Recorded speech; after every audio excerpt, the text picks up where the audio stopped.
ഗോട്ടിൽ അഭിനയിക്കുന്നു വിജയോടൊപ്പം. വേറൊരു പടം വേണ്ടെന്ന് വെച്ചാണ് വിജയുടെ പടം വന്നതെന്നൊരു സോഷ്യൽ മീഡിയ കിംവദന്തി നടക്കുന്നുണ്ട്. അതായത് തലൈവർ പടം വന്നിട്ടുണ്ടായിരുന്നോ? പ്രമോയ് തന്നെ ഇതിട്ടരുത് കേട്ടോ. പ്രഭു വരൂ. പ്രഭു അത് ഏതിലാണ് ശരിക്കും? അത് 3 പേര് വെള്ളത്തിൽ മുങ്ങി സമയത്ത് പറഞ്ഞതാ. അതെയോ? അവന്റെ വീട്ടിൽ വെള്ളം കയറി ആ സമയത്ത് പറഞ്ഞത്. അല്ലാണ്ട് സിനിമയിലെ ഡയലോഗ് അല്ല. അല്ലല്ല, അതിനകത്ത് ഒരുത്തൻ പ്രാർത്ഥിക്കുന്നില്ല, ഹേ പ്രഭു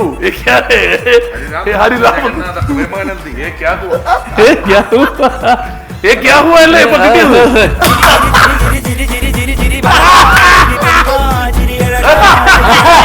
ജയറാമേട്ടന്റെ മാജിക് ഉണ്ട് അറിയാമോ? ജയറാമേട്ടനെ വെച്ച് ഒരു പടം ചെയ്താൽ ആ ഡയറക്ടർ അദ്ദേഹത്തെ വെച്ച് മാത്രമേ പടം ചെയ്യുള്ളൂ. കംഫർട്ടാണ്.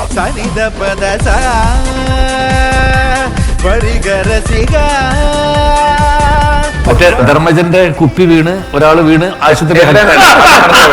അതല്ല, ബസ്സിന്റെ മോളില് ഈ ഒരു കുപ്പി വെച്ചിട്ടുണ്ടായിരുന്നു. അടി പ്രിയാമണി ഇങ്ങനെ ഇരിക്കുക. പ്രിയാമണിക്ക് പാതി ഉറക്കത്തിൽ ടക്കേ എന്നൊരു ഒച്ചയായിട്ട് പ്രിയാമണിക്ക് തലയിലേക്ക് ധർമ്മം പറയുന്നത് കസേരയിലടിച്ച് പ്രിയാമണിയുടെ തല വീണില്ല. ധർമ്മം പറയുന്നത് മുണ്ടയച്ചോണ്ട് വരും തിരുമ്പാവര്. അങ്ങനെ സംഭവം ഉണ്ടായിട്ടില്ലേ? നല്ല പട്ടുമുണ്ടായിരുന്നു. ആരോ ചവിട്ടി ചവിട്ടി ചവിട്ടി കുറച്ച് കുറച്ചായിട്ട് പോയി പോയി പോയി പോയി കറക്റ്റ് ആയിട്ട് തുണിക്കെട്ടിന് അവിടെ ചെന്നപ്പോഴത്തേക്കും മൊത്തത്തിൽ അഴിഞ്ഞു പോണു. ഒരു ചെക്കനത് വലിച്ചോണ്ട് പോയി. ഇവിടെ വരെ ഇന്നത്തെ പോലെ ഇത്രയും സോഷ്യൽ മീഡിയ ക്യാമറ ഉണ്ടായില്ല. കുറച്ച് ഇറക്കം ഉണ്ടായിരുന്നു. ഒരു 3 മില്യൺ അല്ലേ? ഇനി എന്റെ ഗർഭത്തിന് വേണ്ടി ഇവര് തമ്മിൽ മത്സരിക്കുകയായിരുന്നു ജയറാം. കംപ്ലീറ്റ് പൊളിഞ്ഞു. ഇവർ അങ്ങനെ അവിടുന്ന് ചവിട്ടി പുറത്താക്കിയിട്ട് ഇത് കൊണ്ട് വരുമ്പോഴത്തേക്കാണ് ഇന്ദ്രൻ സാർ പറഞ്ഞു, ഒരു കംപ്ലൈന്റ് ഉണ്ടായിരുന്നു.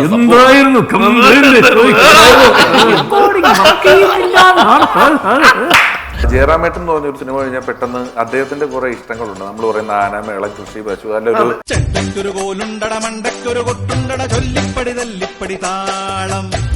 ആക്ച്വലി ടു സേ ഇവരെ കാണാൻ എത്ര പെൺപിള്ളേർ വരും അറിയൂ.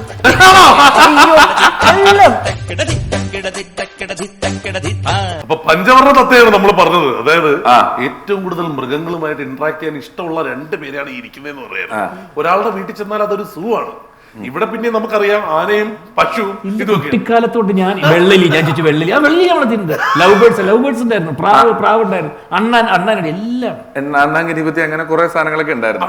ഈ പടവും ആലോചിക്കുമ്പം ഈ പറഞ്ഞതെന്ന് വെച്ചിട്ട് വെച്ചാല് ഈ മണിയമ്മ രാജേശ്വരനോട് ഇങ്ങനെ ഇതിന്റെ നിർമ്മാണത്തിന്റെ കഥ പറഞ്ഞു കഴിയുമ്പം ഇതിനൊരു ഹീറോ വേണമല്ലോ. അപ്പൊ ഞാൻ ജയറാമേട്ടനോട് ചെന്ന് പറയാം, ജയറാമാണോ? ഞാൻ അതെ. കാരണം ഞാൻ ഒരു പടത്തിൽ എനിക്ക് തോന്നുന്നു ഭാഗ്യദേവതയിലോ മറ്റേ കേബിൾ ടിവിയുടെ പൈസ പിരിക്കാൻ പോയിട്ട് അവിടുന്ന് കേബിൾ ടിവിയുടെ പൈസ കിട്ടാതെ വരുമ്പം പോക്കിന് ജയറാമേട്ടൻ 2 താറാവിനെയും എടുത്ത് ഇതിനെ ഞാനങ്ങ് എടുക്കോട്ടോ, 2 താറാവിനെ എടുത്തോണ്ട് പോകുന്നൊരു പോകണ്ട്. അപ്പോ ഈ ഇതുങ്ങളുമൊക്കെ ആയിട്ടൊരു സിങ്ക് വേണം, ഇതിനോടൊരു ഇഷ്ടം വേണം, ഇതിനോട് ഉൾക്കൊള്ളാൻ പറ്റണം. ഇപ്പൊ നമ്മളൊരു നടൻ ഒരു സിനിമയിൽ അഭിനയിക്കാൻ പോകുമ്പോൾ അയാള് ആ ലൊക്കേഷനിൽ എത്ര ദിവസം ഉണ്ടോ, 20 ദിവസം ഉണ്ടാവും ഒരു വീട്ടിലാണെങ്കിൽ. പക്ഷെ നമ്മൾ താമസിക്കുന്ന വീട്ടിൽ നമ്മൾ ഉറങ്ങി എണീറ്റിട്ട് ഒരു സ്വിച്ച് ഇടുന്നതും ഷൂട്ടിങ്ങിന് വേണ്ടി മാത്രം പോയൊരു വീട്ടിൽ നമ്മൾ ഉറങ്ങി എണീറ്റ് ഒരു സ്വിച്ച് ഇടുന്നതും തമ്മിലൊരു വ്യത്യാസമുണ്ട്. നമ്മൾ ആ പ്രദേശവുമായിട്ടുള്ള നമ്മുടെ ഒരു ഇണക്കം, അത് ഈ ഒരു സെറ്റ് ഓഫ് ആർട്ടിസ്റ്റുകൾക്ക് മുഴുവൻ അതുണ്ട്. ഇവരെ കൊണ്ട് നമ്മൾ എവിടെ ഇരുത്തിയാലും, ഏത് ചുറ്റുപാടിലിരുത്തിയാലും, വിദേശത്തിരുത്തിയാലും, നാട്ടിലിരുത്തിയാലും ഈ ഒരു ബാച്ചിലുള്ള എല്ലാവരും വളരെ സിങ്കാണ്. ഒരു ലുങ്കി എടുത്താലും പാൻറ് ഇട്ടാലും ബിരിയാണി തിന്നാലും കപ്പ തിന്നാലും എല്ലാം ആ ഫ്രെയിം നമുക്ക് കൺവിൻസിങ് ആണ്. അങ്ങനെ ആണ് ഞാൻ ജയറാമേട്ടൻ്റെ അടുത്ത് ഒരു വിഷു ദിനം രാവിലെ പോയി ഈ കഥ പറയുന്നത്. അപ്പൊ നോക്കൂ, ഒരു ആർട്ടിസ്റ്റ് എന്നുള്ള നിലയിൽ അതിനൊരു വലിയ കാലം മൊട്ടയടിച്ച് നിൽക്കണം. ജയറാമേട്ടന്റെ ചെവി ഒട്ടിച്ചു വെച്ചിട്ടുണ്ട്, അതിൻ്റെതായ അധ്വാനങ്ങളുണ്ട്. തോളത്തൊരു ബാഗ് ഫുൾ ടൈം ഉണ്ട്. വേറൊരു സ്ട്രെയിൻ, മുഖത്ത് എക്സ്പ്രഷൻ ഒന്നും വരാതെ ഇങ്ങനെ കണ്ണു നോക്കി പിടിച്ച് വർത്താനം പറയണം ത്രൂഔട്ട് എന്നൊക്കെ പറഞ്ഞു. അതെല്ലാം അദ്ദേഹം എത്രയോ ദിവസങ്ങളോളം, കാരണം ആ സിനിമയൊന്നും ജയറാമേട്ടന്റെ സമയത്തോ അല്ലെ ചാക്കോച്ചന്റെ സമയത്തോ ഷൂട്ട് ചെയ്യാൻ പറ്റില്ല. ഒട്ടകത്തിന്റെ സമയത്തിനാണ്, ആനയുടെ സമയത്തിനാണ് ഷൂട്ടിങ്. അതിനൊക്കെ നിന്ന് തന്നതുകൊണ്ടാണ് ഒരു വലിയ ഭാഗ്യമായത്. അല്ല, അത് ഒരു എടുത്തു പറയേണ്ട കാര്യമാണ്. കാരണം അത് വളരെ ഗംഭീരമായിട്ട് കൊണ്ടുപോയെന്ന് മാത്രമല്ല, ഇപ്പൊ നേരത്തെ ജയറാമേട്ടൻ തുടക്കത്തിൽ ഒരു സംഭവം പറഞ്ഞു. ജയറാമേട്ടൻ പറഞ്ഞു വെച്ചാൽ ജയറാമേട്ടന്റെ ഒരു കാലഘട്ടത്തിൽ ജയറാമേട്ടന്റെ ട്രേഡ് മാർക്ക് റിയാക്ഷൻസിന് വേണ്ടിയിട്ടായിരുന്നു സിനിമകളെല്ലാം. ഈ പറഞ്ഞ നേരത്തെ ജയറാമേട്ടൻ പറഞ്ഞ ഒരു വലിയ പോയിന്റ് ഉണ്ട്. അതിനകത്തും ജയറാമേട്ടനെ ടോട്ടലി മേക്ക് ഓവർ ചെയ്താണ്. ഞാനതാ പറഞ്ഞു, ഒരു 88 തൊട്ട് ഒരു 95 അതിന്റെ ലാസ്റ്റ് വരേക്കും സിബി ആണെങ്കിലും കമലാണെങ്കിലും ഭരതേട്ടറാണെങ്കിലും ഐവിശേഷി ആണെങ്കിലും ബാക്കി എല്ലാവരും തൊട്ടടുത്ത് നിന്ന് ഓരോന്ന് പറയുന്നു മൈന്യൂട്ടായിട്ട്. കണ്ണിത്തിരി നേരെ വെക്ക്, മറ്റേ നേരെ നമ്മൾ ഡയറക്റ്റ് ചെയ്യാൻ. അപ്പം നമുക്ക് ക്ലീൻ ആയിട്ട് അത് ഇത് ചെയ്യായിരുന്നു. പിന്നെ ഈ ഇതുമായിട്ട് മരത്തിന്റെ ചുവട്ടിൽ ദൂരേക്ക് പോയപ്പോ മോണിറ്ററുമായിട്ട് പറഞ്ഞു തരാൻ ആരുമില്ല. ഒരേ മൊണോട്ടണസ് ആയിട്ടുള്ള ഒരേ ചിരി എന്ന് പറഞ്ഞ ഒരേ ചിരി ഒരേ ആ സാധനം മൊത്തമായി ബ്രേക്ക് അല്ല, ജയറാമേട്ടൻ്റെ വലിയ ഡയറക്ടേഴ്സ് ആക്ടറാണ്. ജയറാമേട്ടനെ എല്ലാവരും വിളിച്ചത് ജയറാമേട്ടന്റെ കയ്യിലുള്ള ആളുകൾ അന്ന് ഇഷ്ടപ്പെട്ട സാധനങ്ങളെ വീണ്ടും വീണ്ടും വീണ്ടും ഉപയോഗിക്കുന്നതിന് വേണ്ടിയാണ്. ജയറാമേട്ടന്റെ പുറത്ത് സത്യത്തിൽ നമ്മുടെ ഇൻഡസ്ട്രി ഇനിയും ഒരു സെറ്റ് ഓഫ് പരീക്ഷണങ്ങൾ നടത്താവുന്ന, ഒരു സെറ്റ് ഓഫ് ക്യാരക്ടേഴ്സ് ഇനിയും ചെയ്യാൻ കിടക്കാവുന്ന ഒരു ആക്ടറാണ്. ഞാൻ പറയുമ്പോൾ നമ്മുടെ with all due respect Malayalam industry, പക്ഷെ അത് വളരെ കൃത്യമായിട്ട് ഇപ്പൊ തെലുങ്കിലോ തമിഴിലോ ഒക്കെ യൂസ് ചെയ്ത് കാണുന്നു. നമ്മളിപ്പോ അല വൈകുണ്ഠ ബ്രഹ്മലുവിലാണെങ്കിലും ഈവൻ ഞാൻ പറഞ്ഞ ഭാഗ്മതി ഏത് എടുത്തു കഴിഞ്ഞാലും, ഈവൻ ഞാൻ പറഞ്ഞത് 2000 തെന്നാലിയിൽ എടുത്തിരിക്കുന്ന സാധനങ്ങൾ പോലും ഭയങ്കര ഡിഫറെന്റ്. അതിനകത്ത് അവസാനം ഒരു അസുഖം വരുമ്പോ അതിന്റെ ഒരു എക്സ്പീരിയൻസ് ഒക്കെ സ്റ്റേജിലുള്ളത് ചെയ്തതിന്റെയും അല്ലാതെയും എല്ലാം. പിന്നെ ജയറാമേട്ടൻ എന്ന് പറഞ്ഞൊരു സിനിമ കഴിഞ്ഞാൽ പെട്ടെന്ന് അദ്ദേഹത്തിന്റെ കുറെ ഇഷ്ടങ്ങളുണ്ട്. നമ്മൾ പറയുന്ന ആന, മേളം, കൃഷി, പശു, അല്ലൊരു ഇത്രയും സീനിയറായ ഒരു നടനാണ് അദ്ദേഹം സ്വന്തമായിട്ട് ഒരു പ്രൊഡക്ഷൻ കമ്പനി തുടങ്ങുക, സിനിമയുടെ ഇതര മേഖലകളിൽ കൈവയ്ക്കുക, പറഞ്ഞൊരു കാര്യം അങ്ങനെ ഒന്നും പോകാറില്ല. അപ്പൊ ഒരു ഡയറക്ടർ അല്ലെ ഒരു എഴുത്തുകാരൻ ജയറാമേട്ടനെ എടുത്ത് മോൾഡ് ചെയ്താൽ എങ്ങനെ വേണമെങ്കിലും മോൾഡ് ചെയ്യാവുന്ന ഒരു സൂപ്പർ ആക്ടർ തന്നെയാണ് ജയറാമേട്ടൻ എന്നുള്ളത്. മാത്രമല്ല പലരും ഞാൻ സിനിമയിലൊക്കെ എത്തിക്കഴിയുമ്പോൾ കുറച്ച് കഴിയുമ്പം ഇന്ന സാധനങ്ങളുമായിട്ട് ഞാൻ ടച്ച് വിട്ടുപോയി, ഇനി ഞാനത് ചെയ്യില്ല, ഇത് ചെയ്യില്ല എന്ന് പറയുന്ന ഒരാളുണ്ട്. ജയറാമേട്ടന്റെ ഉള്ളിലൊരു പഴയ ആള് ഈ മിമിക്രിക്ക് പോയിക്കൊണ്ടിരുന്ന ഒരാള് വളരെ ആക്റ്റീവായിട്ട് അയാളെ കൊന്നില്ല. അയാളെ അല്ല, പറഞ്ഞു കഴിഞ്ഞാൽ ഓൺ ദ സ്പോട്ട്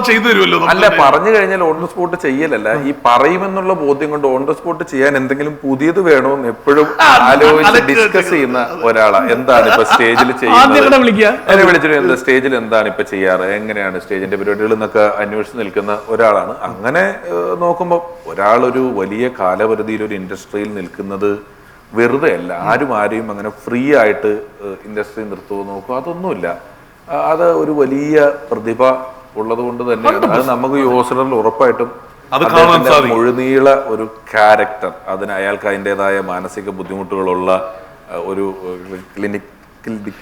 ഡിപ്രഷൻ ഉള്ള ഒരാളുടെ ശരീരഭാഷയും ശബ്ദവും മുഖവും അതിനുള്ള കാര്യങ്ങളും എല്ലാം വായിക്കാതെ ഞാൻ ആ ഫസ്റ്റ് ട്രെയിലറിലെ നടപ്പിൽ ഞാൻ പറഞ്ഞു ഒരു മാനിക് ഡിപ്രഷൻ ഉള്ള ഒരാളിന്റെ ബോഡി ലാംഗ്വേജ് അതിനകത്തുണ്ട് എന്നുള്ളത് പറഞ്ഞു. ഞാൻ ചോദിക്കട്ടെ, ജെറമേട്ട പിഷാരടിയും മൊത്തം ഒരുപാട് യാത്രകൾ ചെയ്തു എന്ന് പറഞ്ഞു. പിഷാരടിയുമായിട്ടുള്ള ഒരു ഫസ്റ്റ് മീറ്റിംഗോ അല്ലെങ്കിൽ ഇതൊക്കെ ഓർമ്മയുണ്ടോ? പിന്നീട് എനിക്കറിയാം സിനിമയല്ലേ ഞാൻ കാണുന്നത് എന്റെ ഒരു സിനിമാല എന്ന് പറഞ്ഞ പരിപാടിയുടെ 555 എപ്പിസോഡിന്റെ എങ്ങാണ്ട് ആഘോഷത്തിന് ജയറാമേട്ടൻ വന്നപ്പോഴാണ് ഞാൻ അടുത്തുനിന്ന് കണ്ടു മിണ്ടുന്നത് അപ്പോഴാണ്. പിന്നീട് പല അവാർഡ് നൈറ്റുകളിലും അതിലും ഇതിലും എല്ലാം നിങ്ങളുടെ പ്ലാനിങ് ഞാൻ അവിടെ, കാരണം നമ്മളിത് ഹോസ്റ്റ് ചെയ്യാൻ നിൽക്കുന്ന സമയത്ത് കാണുന്നതാണ്. നിങ്ങൾ തമ്മിലുള്ള പ്ലാനിങ് അങ്ങോട്ടും ഇങ്ങോട്ടുള്ള കൊടുക്കൽ വാങ്ങലുകളിലുമാണ് മിക്കവാറും ഇന്ന് നമ്മൾ കാണുന്ന അവാർഡ് ഷോകളിൽ എന്ത് തമാശ ഉണ്ടെങ്കിൽ സമൂഹ മാധ്യമത്തിൽ എന്ത് തമാശ കിടന്നല്ലോ. ഇന്നലെ ഞാൻ ആദ്യം കാലത്ത് വിളിക്കാം അങ്ങോട്ടേക്ക്. അപ്പൊ ഞാൻ ഈ 2018 വെള്ളപ്പൊക്കം ഉണ്ടായപ്പോ ജയറാമേട്ടൻ ഈ മുണ്ട് കമ്പനികളുടെ ഒക്കെ അവര് കൊട്ടപ്പടി മുണ്ട് ജയറാമേട്ടന് കൊണ്ട് കൊടുത്തു. കുറെ മുണ്ടുകൾ കൊടുത്തിട്ട് അത് ജയറാമേട്ടൻ അവിടെ ഇവിടെയൊക്കെ കൊടുക്കണം. എനിക്ക് ഞാനും വെള്ളപ്പൊക്കത്തിന് കൊടുക്കുന്നുണ്ട്. ഒരു മുണ്ട് ജയറാമേട്ടൻ ഇന്ന് കിട്ടിയേക്കൊള്ളാന്ന് എനിക്കൊരാഗ്രഹം. ഒരു ദിവസം വിളിച്ചിട്ട് ചേട്ടാ എവിടെ ഉണ്ട്, കണ്ണൻ എവിടെ ഉണ്ട്, ചക്കി എവിടെ ഉണ്ട്, ചേച്ചി അവിടെ ഉണ്ടോ, ഇതാണ് മുണ്ട് എല്ലാം കൊടുത്തു തീർന്നു. എല്ലാം കൊടുത്തു. അല്ലെങ്കിൽ ഒരു 2-3 എണ്ണം കാറിന്റെ ഡിക്കിയിൽ ഉണ്ടെങ്കിൽ അത്രേ ഉള്ളൂ എന്നൊക്കെ പറയാം. അപ്പൊ ചേട്ടൻ തപ്പ ഞാൻ പറഞ്ഞ അങ്ങനെയാണെങ്കിൽ അതിൽ നിന്നൊരു മുണ്ട് എനിക്ക് കിട്ടിയ നീ വിളിച്ചപ്പോഴേ എനിക്ക് അല്ലാതെ നീ കണ്ണൻ എവിടെ ചക്കി എവിടെ എന്നൊന്നും ഫോട്ടോ ഉണ്ട്.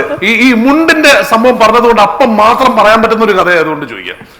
ഒരു ഇനോഗ്രേഷന് പോയിട്ട് മുണ്ടില്ലാതെ മുണ്ടയച്ചോണ്ട് വരും പെരുമ്പാവൂര്. അങ്ങനെ സംഭവം ഉണ്ടായിട്ടില്ലേ? സത്യമാണ്.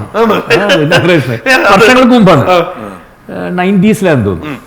90s അവിടെ പെരുമ്പാവൂർ തുണിക്കടയില് പെരുമ്പാവൂർ എൻട്രി ചെയ്തപ്പോ തന്നെ എന്റെ നാട്ടില് ജനത്തിരക്ക് കണ്ടപ്പോ സ്വന്തം നാട്ടില് എന്നെ കാണാൻ ഇത്ര ജനങ്ങള് ഒരു മനസ്സിനകത്തേക്ക് ഒരു ഇതങ്ങോട്ട് കയറി.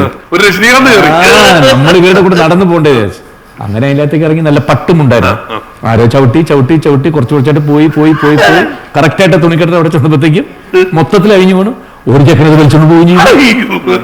ഇവിടെ വരെ ഇന്നത്തെ പോലെ ഇത്രയും സോഷ്യൽ മീഡിയ ക്യാമറ ഉണ്ടായില്ല. കുറച്ച് ഇറക്കം ഉണ്ടായിരുന്നു.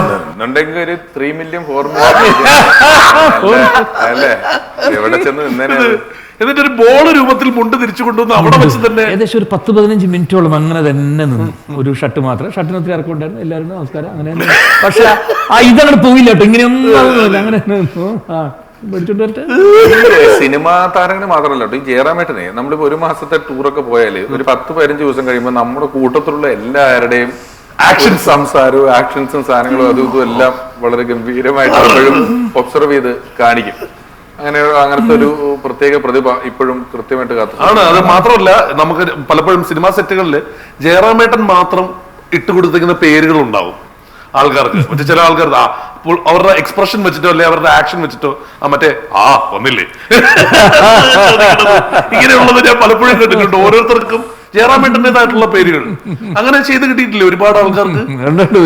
പിന്നീട് ചിരിക്കാൻ പാടില്ലാത്ത ചില സിറ്റുവേഷനിലൊക്കെ ഞാനിപ്പോ ജയറാമേട്ടൻ തമാശ കിട്ടി വിളിക്കുന്നു പറഞ്ഞല്ലോ, അത് ചിരിച്ചു പോകും. ചിരി മാറി ഇന്ന് ചിരിക്കും ഒരു ദിവസം. ഇപ്പം ഞങ്ങൾ ആടുപുലിയാട്ടം എന്ന് പറയുന്ന സിനിമ ഷൂട്ട് ചെയ്യണം. അപ്പൊ ഓംപുരി, രമ്യ എല്ലാം ഉണ്ട്. അതിന്റെ കൂട്ടത്തിൽ ലാസ്റ്റ് ഒരു വലിയ പനയുടെ തോട്ടത്തിൽ ഇങ്ങനെ യക്ഷി പനയിലോട്ട് ചാടി പോകുന്ന ഒരു സീനൊക്കെ എടുത്തുകൊണ്ടിരിക്കുമ്പം ഡയറക്ടർ അനിലിന്റെ തലയിലോട്ട് ഒരു വലിയ പനയോലോ മറ്റോ വീണ് തല പടക്കേന്ന് പറഞ്ഞ് മുറിഞ്ഞ് അപ്പൊ തന്നെ എടുത്ത് ഹോസ്പിറ്റലിൽ കൊണ്ടുപോയി. അപ്പൊ ഷൂട്ട് നിർത്തി കുറച്ച് കഴിഞ്ഞപ്പോൾ ഞാനും ജയറാമേട്ടനും കൂടെ ഹോസ്പിറ്റലിലെത്തി. അദ്ദേഹത്തിന് ഇങ്ങനെ പ്ലാസ്റ്റർ കൊട്ടിച്ച് അവിടെ ഇരിക്കുന്നുണ്ട്. അപ്പൊ ഈ ഞങ്ങളുടെ പ്രൊഡക്ഷനിൽ ഒരു ജോസേട്ടൻ അങ്ങനെ എന്തോ അദ്ദേഹത്തിന്റെ പേര്, ഒരു ശക്തനുണ്ട് നമ്മുടെ യൂണിറ്റില്, വലിയ ശക്തനാ. നമ്മൾ പറഞ്ഞ പുള്ളി നടന്നു പോകുമ്പോ ഒരു ഇന്ത്യക്ക് കാറ് കിട്ടി അതെടുത്ത് കഷത്തി വെച്ചുകൊണ്ട് പോകുന്നൊക്കെ പറയുന്ന സൈസ് വലിയ കേബിളൊക്കെ അങ്ങ് അറ്റത്തുനിന്ന് വലിക്കുമ്പോഴൊക്കെ ഈ കേബിളെ ചവിട്ടി നിൽക്കുന്നവരൊക്കെ അങ്ങ് വീഴും. ഒരു 10-15 പേരൊക്കെ ഇവിടുന്ന് വലിക്കുള്ളൂ. അതുപോലത്തെ ഒരു ശക്തനായി പുള്ളി. അദ്ദേഹം അവിടെ ഇങ്ങനെ ദുഃഖിച്ച് നിൽക്കുന്നുണ്ട്. അപ്പൊ അദ്ദേഹം ദുഃഖിച്ച് നിൽക്കുന്നുണ്ട്. ഞാനും ജയറാമേട്ടനും അങ്ങനെ ആശുപത്രിയിലോട്ട് ചെന്ന് കയറുകയാണ്. ഈ എയർപോർട്ടിലൊക്കെ കസേര കണ്ടിട്ടുണ്ട്, റെയിൽവേ സ്റ്റേഷനിലൊക്കെ ഉണ്ട്. ഒരു 4 കസേര കൂട്ടി ഒരെണ്ണല്ല, ഇരുമ്പിന്റെ കമ്പിയിട്ട് വെൽഡ് ചെയ്തിട്ട് 4 ഒന്നിച്ച സ്റ്റീലിന്റെ കസേര. അതിൽ ഇരുന്നാൽ കുറച്ചും ഇങ്ങനെ ഊർന്നു പോവുകയും ചെയ്യും നമ്മള്. കിടന്നു പോകുന്ന കസേര സ്റ്റീലിന്റെ അതുണ്ട് ഈ ഹോസ്പിറ്റലില്. അങ്ങറ്റത്ത് 2 ഏതോ തമിഴന്മാര് രോഗികൾ ഇരിക്കുന്നുണ്ട്. ഞാനും ജയറാമേട്ടനും കൂടെ വന്നതും ഈ ജയറാമേട്ടനെ കണ്ടതും ബഹുമാനം കൊണ്ട് ഈ ജോസേട്ടൻ ഇതിങ്ങനെ ഒന്നിച്ചുള്ള കസേരയാന്ന് ശ്രദ്ധിച്ചില്ല. സാറേ വാ സാറേ ഇരിക്കും സാറേ, ഇങ്ങനെ അറ്റത്ത് പിടിച്ച് പൊക്കി ഇങ്ങോട്ടൊരു നീട്ടവും 2 തമിഴന്മാരും കൂടെ അങ്ങോട്ട് തെറിച്ചും പോയി 5 കസേര എടുത്ത് കറക്കോ. ശക്തി ഉണ്ടല്ലോ, ഇരിക്കുവല്ല, രോഗവും ഇല്ല, ആശുപത്രി ഇല്ല. ജയറാമേട്ടന് ഒരു ഒറ്റ ഓടിയിട്ട് ചിരിയോട് ചിരി. കാരണം ഡയറക്ടറുടെ തലമുറിഞ്ഞ് കിടക്കും, കാണണം. എത്ര നേരം കഴിഞ്ഞിട്ട് ഞങ്ങൾക്ക് കാണാൻ പോകാൻ പറ്റുന്നില്ല. പുള്ളിനെ ചെന്ന് കണ്ടിട്ട് ഇതോർത്ത് ചിരിക്കാൻ പറ്റില്ലല്ലോ. കുറെ നേരം കഴിഞ്ഞ കയറത്. അതില് ഈ നർമ്മം കണ്ടുപിടിച്ച് ആസ്വദിച്ച് ആരും കണ്ടുപിടിക്കാത്ത പല നർമ്മങ്ങളും പല സ്ഥലങ്ങളിലും നടക്കും. അത് കണ്ടുപിടിക്കുന്നതില് ഭയങ്കര ഒരു അവാർഡിനായിട്ട് മറ്റേ ഇഗ്വാനെ കൊണ്ട് നമ്മള് മഞ്ജു വാര്യർ. അപ്പൊ അന്ന് ജാക്കി ഷ്റഫ് ഉണ്ട് നടൻ. സ്റ്റേജിന്റെ ജാക്കി ഷറഫിനെ ഇൻട്രൊഡ്യൂസ് ചെയ്യുന്നുണ്ട്. മറ്റേത് ജാക്കി ഷറഫിന്റെ എല്ലാം വിട്ടു, ജാക്കി ഷറഫും ബാക്കിയൊക്കെ വിട്ടു, എല്ലാം വിട്ടു. ജാക്കി ഷറഫ് സ്റ്റേജിന്റെ ബാക്കിൽ വന്നിട്ട് ഇങ്ങനെ കാണിക്കുന്നുണ്ട്. അപ്പൊ ജയറാമേട്ടന്റെ അടുത്ത് വന്ന് ഇങ്ങനെയാണ് ജയറാമേട്ടൻ അത് കൊണ്ടുവന്നത്. അപ്പൊ ജയറാമേട്ടൻ പറഞ്ഞു, ഈ ജാക്കി ഷറഫ് എന്നോട് വന്ന് ഇത് ചോദിച്ചാൽ എങ്ങനെ ഇത്രയും പേരുടെ മുന്നിൽ ഞാൻ അവിടെ എല്ലാരും നിൽക്കുക, അപ്പൊ വന്നിട്ട് ഇങ്ങനെ എന്നോട് ചോദിക്കുക, ഞാൻ ഇവിടുത്തെ വല്ല കുടിയാണോ, എന്നോടാണ് ഇയാൾ ഇത് ചോദിക്കേണ്ടത്, അല്ലെങ്കിൽ അതിൽ കൊണ്ടുവന്ന ആളോട് ചോദിക്കേണ്ടത്, എന്നോട് ഇങ്ങനെ ചോദിക്കേണ്ട കാര്യം എന്താണെന്ന് വെച്ചിട്ട് ജയറാമേട്ടൻ അസത്ത എന്താ സാധനം അറിയാം, പുള്ളിക്ക് ഇഗ്വാനെ കാണണം. ആ ഓന്ത് ബാക്കി കൊണ്ടുവന്ന് ജയറാമേട്ടൻ ബാക്കി അതിനെ കാണാൻ ആരെങ്കിലും ഇങ്ങനെ സിഗ്നൽ കാണിക്കും. ഇത് മറ്റേതല്ലേ. ഞാൻ പറഞ്ഞു ചേട്ടാ അത് പുള്ളിക്ക് ഓന്തിനെ കാണിച്ചു, പുള്ളി അതിനെ കളിപ്പിച്ചിട്ട് പോയി. അന്ന് എനിക്ക് ഓർമ്മയുണ്ടത്. ശരിക്കും സ്റ്റേജിന്റെ പിന്നാമ്പുറത്ത് നടക്കുന്ന കഥകൾ ശരിക്കും മുന്നിൽ കാണുന്നതിനേക്കാൾ കുറെ കോമഡികൾ നടന്നിട്ടുണ്ട് നിങ്ങളുടെയും ഇതിനകത്ത് ഉള്ള ലൈഫില്. യുഎസിലും ഇതിലുമൊക്കെ പോകുന്ന സമയത്ത് ഒരുപാട് ഒരു മാസമൊക്കെ ഒരുമിച്ച് ഉണ്ടാവാറില്ലേ? അപ്പൊ ആ സമയത്തൊക്കെ ഉള്ള യുഎസില് നമ്മള് ചില ഒരു യാചകന് നിങ്ങളോട് വെറുതെ വന്ന് കൈ കൂപ്പില്ല. അത് വളരെ കുറച്ച് പേരുണ്ട്. നമ്മൾ ബ്രോഡ്വേയിലേക്ക് പോകുമ്പോൾ അവരെന്തെങ്കിലും ചില പെർഫോമൻസുകൾ ചില വേഷം കെട്ടി നിന്നിട്ട് അങ്ങനെ ഇങ്ങനെയൊക്കെ ചെയ്യുള്ളൂ. അപ്പൊ ആ ഒരു മെക്സിക്കോ ബോർഡറിൽ എത്തിയപ്പോൾ ഒരു ദിവസം ഒരു മലയാളികളും ഇല്ലാത്ത ഒരു സ്ഥലം. അപ്പൊ ഞാന് ജയറാമേട്ടൻ ഇറങ്ങുമ്പോൾ ഞങ്ങളുടെ വണ്ടിക്കകത്ത് ജയറാമേട്ടൻ കൊട്ടുന്ന ഗിഞ്ചറ, ഇങ്ങനെ വെച്ച് കൊട്ടുന്ന ദർബുക്ക്, അങ്ങനെ ധർമ്മജന്റെ കുപ്പി വീണ് ഒരാള് വീണ് ആശുപത്രി. അത് വേറെ അതല്ല, ബസ്സിന്റെ മോളില് ഈ ഒരു കുപ്പി വെച്ചിട്ടുണ്ടായിരുന്നു. അത് 3 ലിറ്ററിന്റെ 5 ലിറ്ററിന്റെ വലിയ ഒരു കുപ്പിയെ കൊണ്ടുവരാൻ പറ്റുള്ളൂ പുള്ളി 5 ലിറ്റർ അകത്തുള്ള അവിടുന്ന് മേടിക്കുന്നത് അമേരിക്കയിലുള്ളതാണ്. ഇവന് ഇത്തിരി പൊക്കക്കുറവുള്ളതുകൊണ്ട് ഇവൻ ഈ ബസ്സിന്റെ ആ മോളിത്തെ തുറക്കുന്ന സാധനം നമ്മൾ തുറക്കുന്നൊരു തുറക്കില്ല. ഇവൻ എങ്ങനെയോ കയറി തുറന്നതും ബസ് ഒരു വളവ് വിളിച്ചിട്ട് അത് നേരെ താഴെ അടി പ്രിയാമണി ഇങ്ങനെ ഇരിക്കുക. പ്രിയാമണിക്ക് പാതി ഉറക്കത്തിൽ ടക്കേ എന്നൊരു ഒച്ചയായിട്ട് പ്രിയാമണിയുടെ തലയില് ഇത്. അപ്പൊ അത് കഴിച്ച് പ്രിയാമണിനെ ഒരു ആശുപത്രിയില് കരുത്ത് കെട്ടി പ്രിയാമണിനെ ആശുപത്രി കയറ്റി. ധർമ്മം പറയുന്നത് കസേരയിലടിച്ച് പ്രിയാമണിയുടെ തല വീണില്ലെന്ന് ധർമ്മം പറയുന്നത്. എന്നിട്ട് ഇത് കൊണ്ടുപോയി കഴിഞ്ഞിട്ട് ഈ സമയത്ത് എന്ത് ചെയ്യണമെന്ന് ഞങ്ങൾക്ക് ഇവർ ആശുപത്രി പോയി 1 മണിക്കൂർ മിച്ചം കിട്ടിയപ്പം ജയറാമേട്ടൻ ആ കൊട്ടുന്ന സാധനം എടുത്തു. ഞാൻ ആ ഇഞ്ചറി എടുത്ത് ആ റോഡ് സൈഡിൽ ഇരുന്ന് കൊട്ടി അക്ഷരാർത്ഥത്തിൽ അമേരിക്കക്കാരെടുത്ത് ഞങ്ങൾ യാചന നടത്തി ഒരു $40-40. അതിലേറ്റവും നമ്മൾ ഈ കൊട്ട് നിൽക്കുമ്പം നമ്മൾ കൊട്ടി ഇത് കിട്ടി ഇനി ആര് പിരിക്കുന്നില്ല. ഞാൻ ഓട്ടോമാറ്റിക്കലി ആ കണ്ണനെ തൊപ്പി എടുത്തിട്ട് നടന്ന് എല്ലാവരും അവനെയൊക്കെ പഠിപ്പിച്ചു വെച്ചേക്ക. അവനൊക്കെ ട്രെയിൻഡാ. ചെണ്ട എടുത്ത് അവൻ തൊപ്പി എടുക്കും. ആ കുടുംബത്തിൽ പഠിച്ചു നിൽക്കുന്നവനാ. അച്ഛൻ ചെണ്ട എടുത്ത് ഇവൻ തൊപ്പി എടുക്കും. ഇവര് നല്ലോണം ചെയ്യുന്നുണ്ട് എവിടെയൊക്കെ. അത് ലോകത്തിന്റെ പല ഭാഗത്തുള്ള യാത്ര. അപ്പൊ അതൊക്കെ പലയിടത്തും സംഭവിക്കുന്നുണ്ടെന്നുള്ളതാണ്.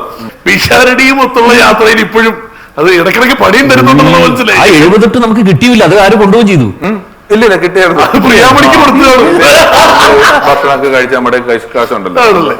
അപ്പോ അങ്ങനെ ഞാൻ പറഞ്ഞു. അത് അതേപോലെ തന്നെ അതായിപ്പോ ശരിക്കും പിഷാരടി വന്നൊരു സബ്ജക്ട് പറഞ്ഞു. അത് തുടങ്ങി അങ്ങനെയാണ് പിഷാരടിയുടെ ഒരു ഫസ്റ്റ് പടം പഞ്ചവർണ്ണ തത്ത എന്ന് പറയുന്ന സിനിമ ഉണ്ടാവുന്നു എന്നുള്ളതും ഇതൊക്കെ നമ്മൾ കണ്ടൊരു കാര്യമാണ്.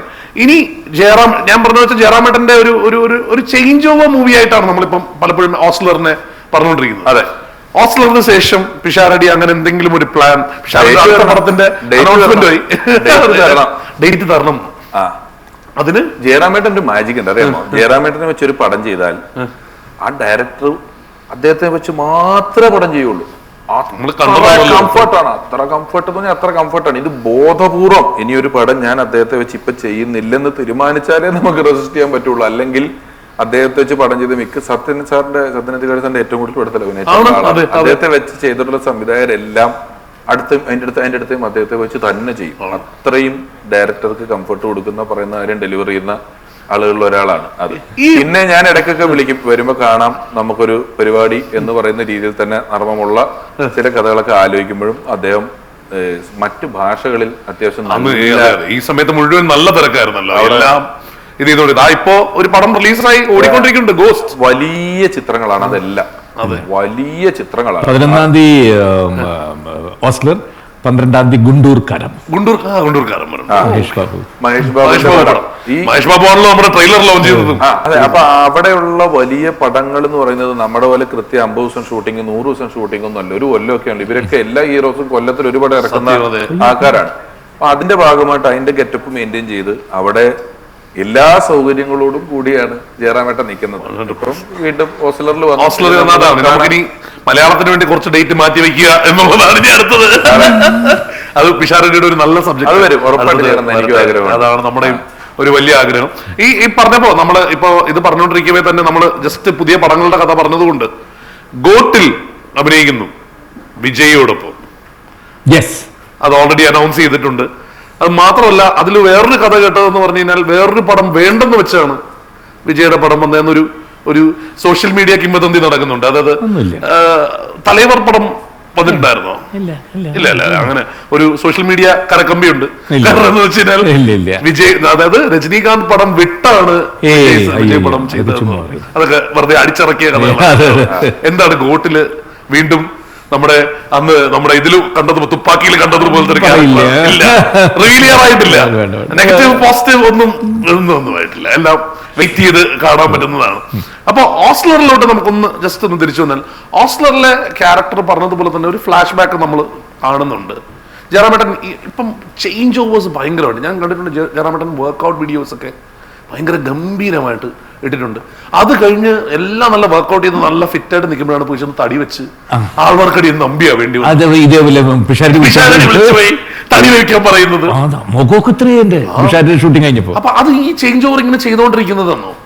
തനിയത് നമ്മുടെ ശരീരം പറഞ്ഞാൽ കേൾക്കുന്നുണ്ട്. 10-15 ദിവസം കൊണ്ട് ഇത് ചെയ്യാനും പറ്റുന്നു. ഇത് പൂർണ്ണമായിട്ടും ഈ സിനിമ കണ്ട ആളാണ് പിഷാരടി. ഫുള്ള് കണ്ടു. അതെ. അപ്പൊ എവിടെയെങ്കിലും റിവ്യൂ അല്ലല്ല സ്ഥിരം കാണുന്ന ജയറാം ഇല്ലല്ലോ. അല്ല ഒന്നുമല്ല. ഞാൻ അതാ പറഞ്ഞത്, അതൊരു ക്യാരക്ടർ ഉണ്ട്. ആ ക്യാരക്ടർ ഒരു ക്ലിനിക്കൽ ഡിപ്രഷൻ ഉള്ള ആളാണ്. അത് വളരെ ലൗഡറായ നമ്മൾ കാണുന്ന പോലീസ് ഉദ്യോഗസ്ഥനിൽ കാണുന്ന ഒരു ഫയർ അങ്ങനെയല്ല. ഇയാൾക്ക് വ്യക്തിപരമായ പ്രശ്നങ്ങളിൽ ഈ ഡിപ്രഷൻ വന്ന ശേഷമുള്ള ഒരു ക്യാരക്ടർ പിടിക്കുക എന്ന് പറയുന്നത് ആ ചിത്രത്തിൽ ഉടനീളം ഗംഭീരമായിട്ട്. അതാണ് ശരിക്കും ഈ പറയുന്ന പോലെ നമ്മളെല്ലാവരും കാത്തിരിക്കുന്ന ഓസ്ലറിൽ ആ കാണുന്ന കുറെ ഡിഫറൻസസ് നമുക്ക് കാണാൻ പറ്റും എന്നുള്ളതാണ് പറയുന്നത്. പക്ഷെ നമ്മൾ ഈ മിഥുനെ പറ്റി പറഞ്ഞു കഴിഞ്ഞല്ലോ. മിഥുൻ മാനുവലിനെ പറ്റിട്ട് പറഞ്ഞു. പിഷു കണ്ടതല്ലേ പടം, അപ്പൊ പിഷുവിന് മിഥുനെ പറ്റി പറയാൻ കൂടുതൽ. മിഥുൻ ഈ സിനിമയുടെ ഒരു തുടക്ക സമയത്ത്, അപ്പം ഞാൻ ജയറാമേട്ടനെ വെച്ച് അങ്ങനെ ഒരു സിനിമ ചെയ്തിരുന്നു. അത് കഴിഞ്ഞ് മിഥുൻ ജയറാമേട്ടനെ വെച്ച് ഈ പടം ചെയ്ത ശേഷം ഈ സിനിമയുടെ ഷൂട്ടിംഗ് നടക്കുമ്പോഴൊക്കെ ഞാൻ മിഥുനെ വിളിക്കുമായിരുന്നു. മിഥുൻ എന്നോട് പറഞ്ഞു, first day Abraham Ozler first day കഴിഞ്ഞ വഴിക്ക് മിഥുൻ ഫസ്റ്റ് വൈകുന്നേരം വിളിക്കുന്നത് എനിക്ക് അവിടെ കേൾക്കാം. പിഷു ജയറാം ഓക്കെയാണ് കേട്ടോ. എന്നെ വിളിച്ചു. ഞാൻ പറഞ്ഞു ജയറാമേട്ടനോട് പറയാൻ മടി കാണിക്കരുത്, അദ്ദേഹത്തിന് അതൊരു പ്രശ്നമല്ല. നിങ്ങൾക്ക് എന്തെങ്കിലും ഒരു സാധനം തോന്നുന്നുണ്ടെങ്കിൽ അത് അങ്ങനെ വേണ്ട ഇങ്ങനെ ഉണ്ടെങ്കിൽ അദ്ദേഹം പൂർണ്ണമായും അത് അതുപോലെ ചെയ്യും. കാരണം മിഥുന് അങ്ങനെ പറയാമോ, എനിക്കുണ്ടായിരുന്ന ഒരു സൗഹൃദമല്ലല്ലോ. മിഥുൻ ഡയറക്ടറും ആക്ടറും അല്ലേ.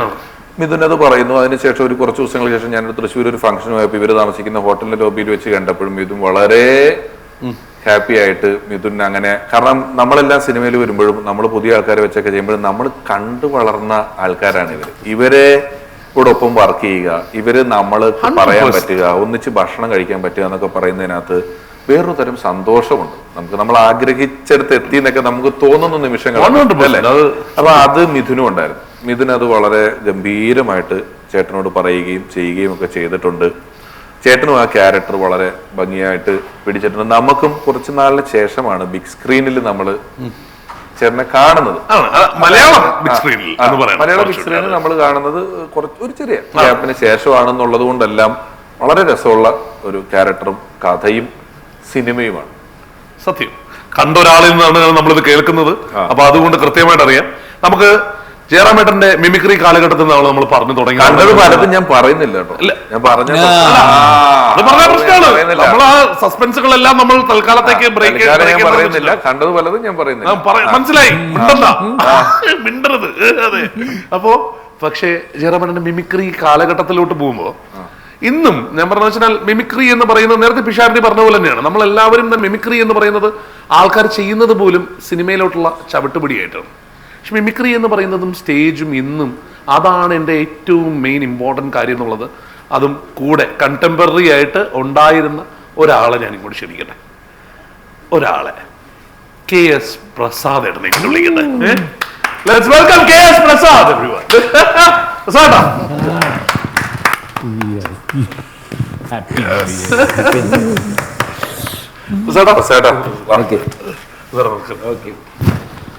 പ്രതീക്ഷയില്ല.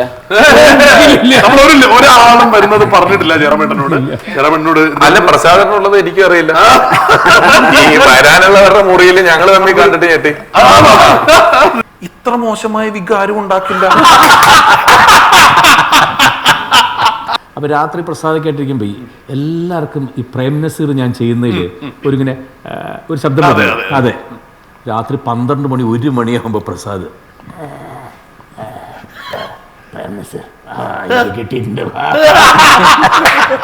ഗിന്നസ് ട്രൂപ്പിന് പേരിട്ടിട്ട് എത്ര മിമിക്രിക്കാരെ ഗിന്നസ് കൊണ്ട് നടക്കുന്നത്. ഈ വിദേശത്ത് പരിപാടിക്ക് പോയിട്ട് നോട്ടീസ് കൊടുക്കുമ്പോ മനോജ് ഗിന്നസ്, മറ്റേ ഗിന്നസ് ഒക്കെ കാണുമ്പോ ഇയാൾ നോക്കും അവരുടെ ഇവൻ ആരുടെ ഒറിജിനലായിട്ട് കിട്ടിയ പക്രുച്ചേട്ടൻ അവിടെ ഇവിടെ ചെന്ന് ഗിന്നസ് പക്രു എന്ന് പറയുമ്പോ പ്രസാദിന്റെ ട്രൂപ്പിലായിരുന്നു.